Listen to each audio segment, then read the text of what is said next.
Even though I'm born and raised in northern Sweden, I'm used to snow with slicks on these kinds of surfaces. I would be proper Bambi. So the SKs are perfect for this kind of fun stuff.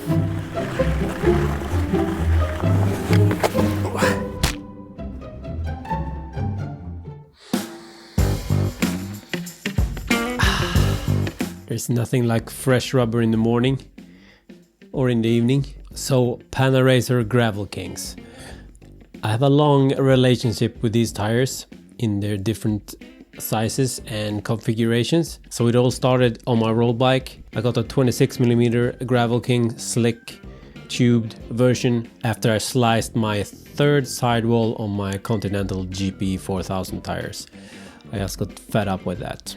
I realized this is totally anecdotal, but I just didn't want to push my luck anymore. After those 26mm tires, I moved on to 28s, and eventually I got my first set of Gravelking SKs in size 32. Also did a video on these. Eventually, when I got my first real gravel frame, the Mason Bokeh, I could fit even bigger tires, and I moved on to 700 by 38.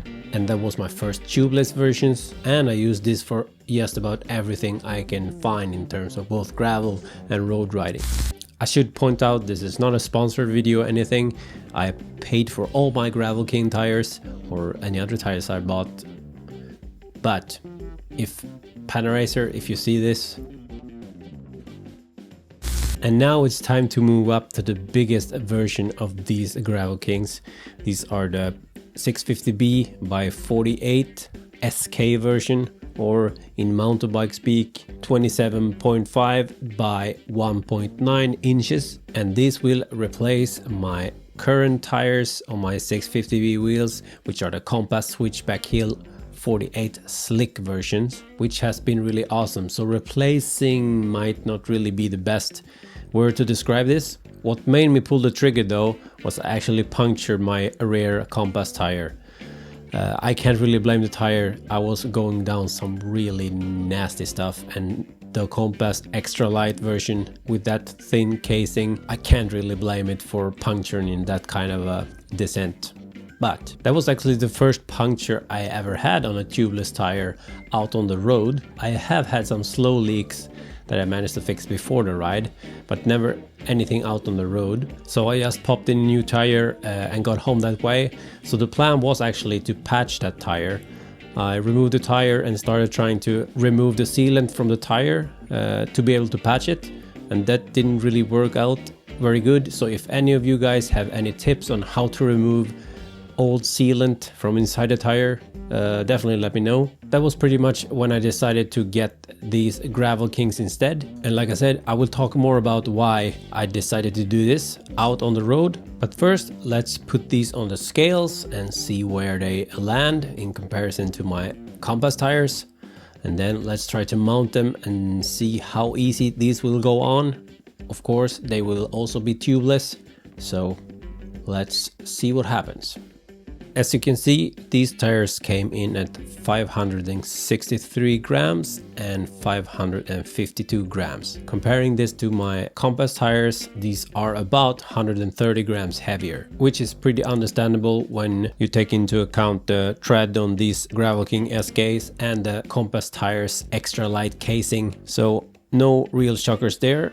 Mounting these on my 650B wheels, the DT Swiss XMC 1200s, went really smoothly. After I removed the Compass tires, I just cleaned up and got all the sealant off inside the rim.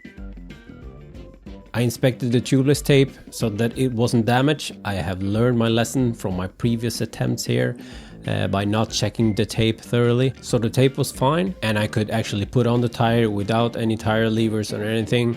In general, I never really had any problem mounting Gravelking tires. Never need to use tire levers or something like that. So these bigger ones seem to follow that same pattern, and that's a good thing. I couldn't quite get him to seat with my normal floor pump. I could probably have done it if I had used some soapy water or beadwax or something like that. But since I had my tubeless pump already, I decided just to go for that, and the seat popped on without any problem. So after that, I removed the valve core from the valve, and with the help of a small stance bottle that I filled from a bigger one, I could easily insert the regular stance sealant into the tire. I have so much different sealant now, I need to get rid of some. These Gravelking SKs has a much more airtight feeling to them, so I'm hoping I won't experience any leakage through the sidewalls here. But you never know, I will let you know for sure if something happens. And after the sealant were in, I could easily pump up the tire with my regular floor pump and no spillage and leaking or anything. So all in all, this was a pretty easy fit with no major issues. And if you're curious, these are the dimension with the tire pumped up to around 40 psi on my DT Swiss XMC 1200 rims, which are 25mm internal and have a hookless design. So I'm just gonna put this on the bike and head out for a ride, and I will explain my reasoning for jumping from the compass tires to these Gravelking SKs.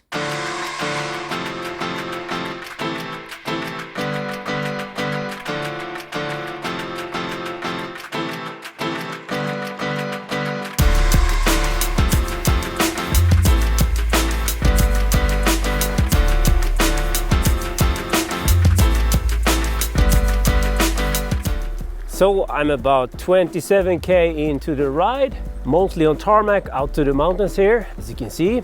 And first impressions, these are pretty loud. Definitely louder than the compass tires, which are slicks. That might not be a surprise. I also noticed they tend to pick up a lot of small stones, debris from the road. If you don't ride on the cleanest roads, the tires can pick up quite a lot of crap and throw it on the frame. So every time you hear the tick on the down tube, a small part of your soul dies. We'll definitely look into putting some protective tape along the down tube, I think. On a positive note, they roll really nice actually, even on tarmac. I was expecting them to feel a lot more sluggish than my compass tires, but I gotta say, I'm pleasantly surprised. I had no problem getting up to my normal cruising speed, and as long as I can do that, I'm pretty happy. Obviously, with these tires being quite a bit heavier and having that tread, physically speaking, they will be a bit slower. It's pure physics, can't really argue with that. But I don't think these will hold me back for the kind of riding I plan on doing with them.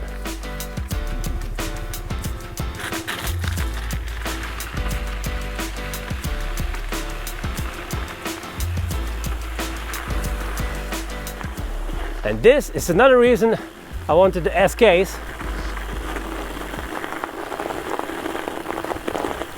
Woohoo!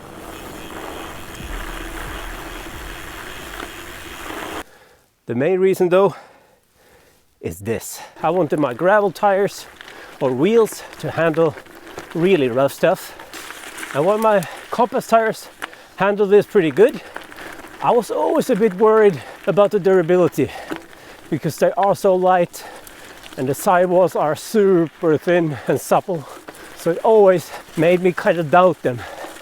And eventually I got that puncture on this particular road actually, and I know it looks pretty tame on the GoPro, but the rocks here are pretty nasty, and there's a lot of snow as well, which I definitely don't want to ride the slick compass tires on. So these are kind of the rocks you find on these kind of gravel roads that climb up into the mountains here, and I don't know if you can see, but they're pretty sharp. I'm guessing this is pretty much what messed up my compass tires. And like I said, I can't really blame them for it. Going downhill here and hitting one of these, something is bound to happen when you don't have suspension and the actual tire needs to take the whole hit by itself. So what I'm hoping is that these Gravelking SKs will manage to take those hits a bit better than the compass tires. And just because I said that, I'll probably end up with a puncture today, but fingers crossed.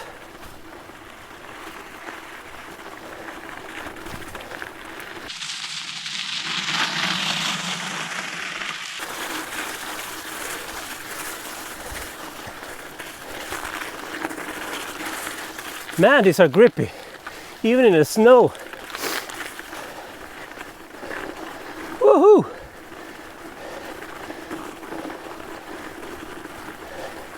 Plenty of grip. So why I wouldn't call this an outright replacement for my compass is because the original plan for the 650V wheels was to make them a proper gravel wheel set, and I would use my 700C wheels for my road rides. Those Compass switchback heel tires though, they ride so damn nice, even on tarmac. I could easily keep up with my mates on our proper road rides, or they just held back to not make me cry. So I actually ended up using that wheel set for basically all my rides the last couple of months. And that was never really the plan, since I don't think the durability on the really rough gravel is like top notch. That's the reason why I went with these SKs in the end. But if I only had one wheel set and would use them for everything, I would definitely go for the Compass tires. But since I have that road wheel set as well, I'd rather have these 650B wheels totally decked out for proper gravel. So that's basically my thinking around that. Of course, this is the first ride, so don't think of this as a proper review. I have ridden way too few tires to be any kind of authority on this, and being a kind of review channel is not really what I'm... Whoa, this is snow wheel! It's not really what I'm looking for or plan to do. So keep that in mind if you want to use this as buying advice. If you've ridden these Gravelkings yourself, I'd be curious to hear what your own impressions are.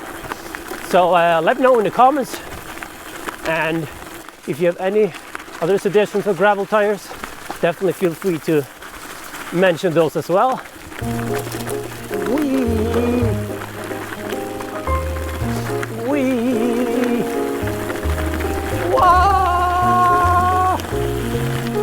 Ooh, I almost forgot to address the most important difference between the tires. And of course, that's the looks. The Compass tires are probably in my opinion, the best looking tires. The nicest shade of tan on the sidewalls. Obviously, these are black. And to be honest, I kind of like the look. Kind of reminds me of 80s style tires with the white lettering on the sidewall. And I love me some 80s. Taste is very personal, of course, but I gotta say, I'm pretty stoked. The bike looks pretty mean with the black tires, so I'm happy. So that was a proper fun first ride, getting some snow in there and everything. I think my love story with the Panaracer Gravelkings will continue.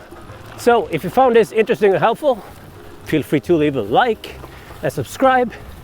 If you want to see more content like this or other stuff, nerdy shit on bikes, yeah. So catch you in the next one. Peace.